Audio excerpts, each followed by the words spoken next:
Então, no meu caso, se eu pudesse argumentar com os meus pares, né, com a classe trabalhadora, se eu pudesse conduzir, no caso, a revolução, eu conduziria ela para ter uma revolução socialista, ter um caminho socialista.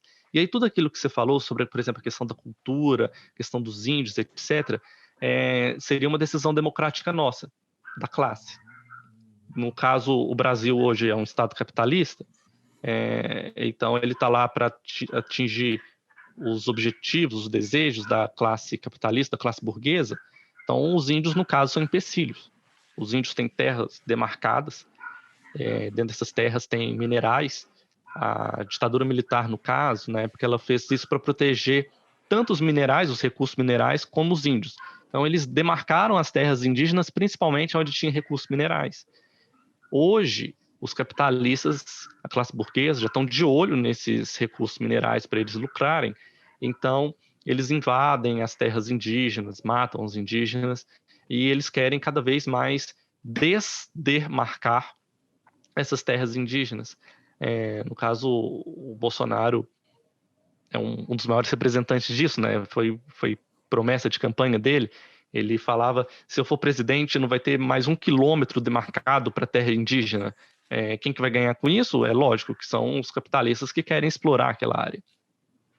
E a questão indígena no Brasil é uma questão que me deixa muito triste sempre que eu estudo sobre. Aí, no caso, se tivesse uma revolução, a gente precisaria sentar principalmente com os índios e falar quais são suas demandas, o que vocês precisam. Aliás, não é nós sentarmos com os índios, os índios têm que sentar com a gente. Isso, e era aí que eu queria chegar. Como é que seria essa conversa e qual é a tua visão sobre os próprios índios em relação a isso? Porque eu tenho ideia que nem todo índio quer continuar a, sei lá, preso dentro da sua própria cultura. Eu tenho a ideia que existem indígenas com ideias de ir para a faculdade, que como já existe, querem evoluir, querem sentar e colocar a TV Globo, ver televisão, tá a ver? Ou a Record, que seja, e ver televisão, querem internet, querem... Como é que, em termos de inclusão social, como é que isso está atualmente no Brasil? Porque nós estamos a falar aqui ontem sobre... Nós também temos algo não exatamente igual aos índios, mas existe um povo que é o povo San, e ele sofre mais ou menos do mesmo mal, né? Lógico que é um povo que tem um pouco, no meu ponto de vista, talvez mais abertura em outros países, porque eles não estão só em Angola, estão na África do Sul, tem acho que Botswana, Namíbia e a Zâmbia. A Zâmbia também tem, pois, e eles são povos que vivem isolados, não estão propriamente incluídos socialmente, mas são mais pronto, o europeu quer fazer umas fotografias, quer fazer uns vídeos, vai para a África do Sul e filma. Então eles estão bem no meio de turismo, né? Yeah. Vivem mais ou menos disso, mas eles estão confortáveis dentro do mundo em que eles vivem, do jeito que eles vivem. Pronto, até onde eu sei, não é?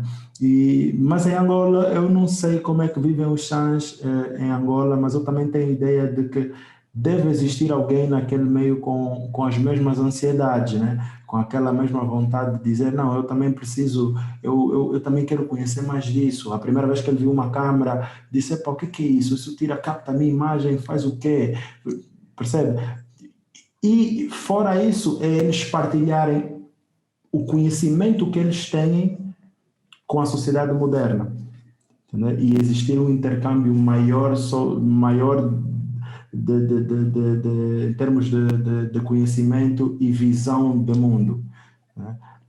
Como é que funciona isso para vocês? Os índios têm um representante, tem alguém que fala, tem alguém que diz, olha, esse índio aqui, essa tribo, existem X pessoas, o número tal de índios que têm vontade de ir para a escola convencional.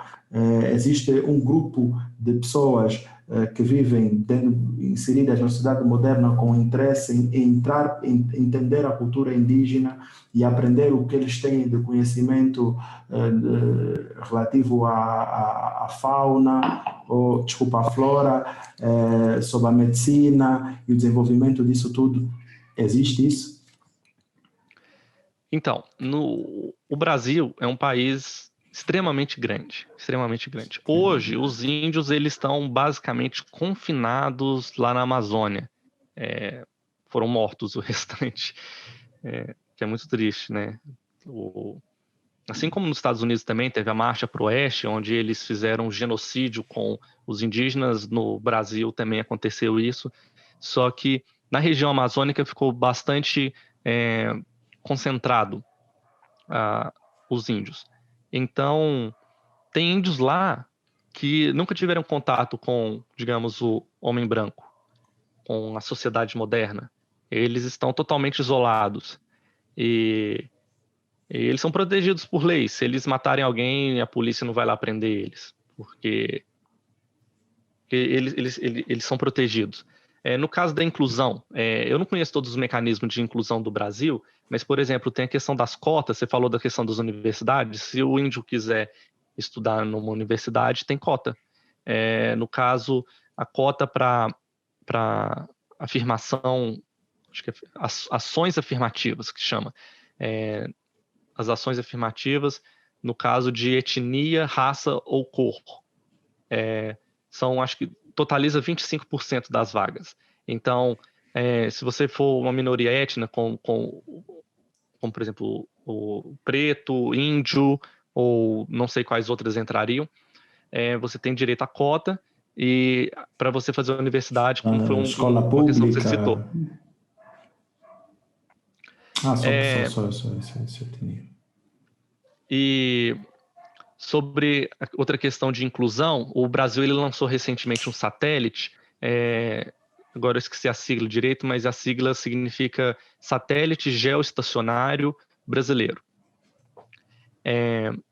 Esse satélite ele provém internet e comunicação militar. Então eles conseguem, hoje o Brasil consegue levar internet para qualquer ponto do Brasil, e aí eles estão levando internet, por exemplo, via satélite para os índios, para regiões remotas da Amazônia. Então, nosso desapareceu, nosso satélite, nós tentamos lançar um satélite que sumiu e até hoje ninguém sabe onde é que aquele satélite está. Sumiu! Mas está no espaço? Foi! Ninguém sabe onde é que está aquele satélite. Depois eu vou pesquisar sobre isso, que eu achei interessante essa questão do satélite sumir. Sumiu, ninguém sabe onde é que está. Mas vai, pode. E sobre a questão de representação dos indígenas, tem a representação no Estado, que é a FUNAI, Fundação Nacional do Índio, e a FUNAI hoje está sendo extremamente atacada pelo governo Bolsonaro. A FUNAI cuida de várias questões dos índios, essa questão que você falou de índio querer ir para a escola convencional, o índio não querer mais morar na tribo, o índio querer continuar. Índio gosta de Coca-Cola. Isso.